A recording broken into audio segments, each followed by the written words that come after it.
Halo teman-teman, salam sehat selalu untuk kita semua, salam sejahtera. Dengan saya Bung Ropan, dan itu tadi saya sedang melihat-lihat promo dari penyelenggaraan Asian Games ke-19 yang berlangsung nantinya di kota Hangzhou, Cina. Itu akan dimulai pada 23 September sampai 8 Oktober 2023. Ini proses di Cina ini tertunda 1 tahun setelah masalah pandemi, dan kemudian baru dilaksanakan pada tahun ini. Itu sebabnya memang kalau dari usia untuk cabang sepak bola, mestinya kan ini U23. Tapi sekarang di Cina itu jadi U24. Jadi mereka ada sebuah pemikiran yang bijak ya dari penyelenggara. Karena sudah dipersiapkan sejak tahun lalu itu untuk 23. Nah sekarang kalau ke 2023 kan berarti usia akan bertambah 1 tahun, sehingga tetap mereka memprioritaskan untuk U24. Jadi ya oke lah saya pikir ya, sehingga banyak pemain-pemain yang sudah bersiap tahun-tahun kemarin itu bisa bermain dari U23 ke 24. Indonesia akan mengirim ya tim nasional kita yang akan dipimpin oleh Indra Safri sebagai pelatih yang sukses di SEA Games Kamboja kemarin dengan meraih medali emas untuk cabang sepak bola. Nah, timnya Indra Safri ini yang kemungkinan besar akan ikut ke Asian Games, kata Indra Safri. Ya, sebagian besar. Yang lain tentunya akan dipikirkan siapa-siapa saja yang akan dimainkan, karena prioritas yang akan dilakukan juga oleh Indra Safri adalah tim U20. Walaupun ini levelnya tim U24, tapi lebih banyak kan ambil pemain-pemain muda, karena Indra Safri juga diberikan tugas oleh Ketua Umum Erick Thohir untuk bisa memegang tim U20 nantinya yang diproyeksikan bisa ikut di Piala Dunia U20 pada 2025 yang akan datang. Makanya ke Asian Games ini tim kita akan muda-muda semua.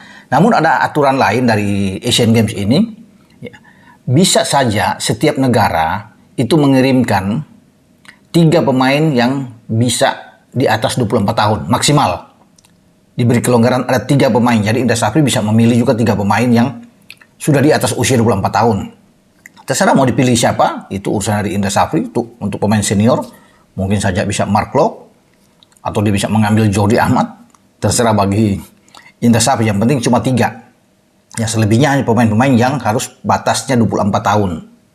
Itu. Tapi kalau Indra Safri memilih akan mengirimkan sebagian besar juga pemain U20, ya untuk lebih mematangkan mereka bisa dapat pengalaman, tidak masalah, kan tidak ada target khusus yang diberikan oleh PSSI, oleh Ketua Umum di Asian Games. Yang penting menimba pengalaman ya di Asian Games, dan itu menjadi modal kuat bagi Indra Safri untuk bisa memimpin tim ini. Hanya 22 pemain ya yang akan dipilih oleh Indra Safri untuk didaftarkan. Walaupun memang Indra Safri sudah mengirimkan ada 40 nama di awal, tapi di sana didaftarkan tuh 22 pemain setiap negara. Jumlah peserta yang akan ikut ambil bagian di Hangzhou ini di Asian Games itu 32 negara. Ya dari 32 negara ini untuk cabang sepak bola pria ya, untuk laki-laki, dan wanita juga ada. Wanita itu terdiri dari 16 tim saja. Dan untuk pria ini, untuk sepak bola laki-laki ini dari 32 negara itu akan dibagi dalam 8 grup. Masing-masing grup berisikan 4 tim dari 32. Nah itu yang ada. Kalau di putri ya tetap 4 tim dari 16 tim, nanti akan dibagi juga. Jadi 4 di 4 grup itu akan dibagi 4-4 semuanya untuk tim putri. Tapi kita kan tidak mengirim tim putri. Undian untuk cabang sepak bola di Asian Games ini akan berlangsung pada hari Kamis 27 Juli yang akan datang. Kita akan berada di grup mana di antara 8 grup nantinya berisikan 4 tim. Itu nanti kita akan saksikan bersama dalam undian pada tanggal 27 Juli di Cina. Dan perlu kita ketahui, pada 2018 ketika tim Indonesia ini dipegang oleh Luis Milla, pelatih asal Spanyol yang menukangi Persib dan sekarang sudah mundur dari Persib, Luis Milla itu membawa tim kita itu lolos sampai ke 16 besar. Pencapaian yang bagus di saat Indonesia menjadi tuan rumah penyelenggara Asian Games di 2018. Ya, dengan Erick Thohir sebagai ketua PSSI saat ini juga menjadi orang nomor 1 pada saat itu yang ditunjuk untuk memimpin Asian Games di Indonesia. Nah, di awal, di fase grup, tim nasional kita itu tampil bagus, hanya kalah sekali dari Palestina, kemudian kita bisa menang melawan Hong Kong, China Taipei atau Taiwan, dan Laos. Sehingga kita bisa melaju ke babak selanjutnya.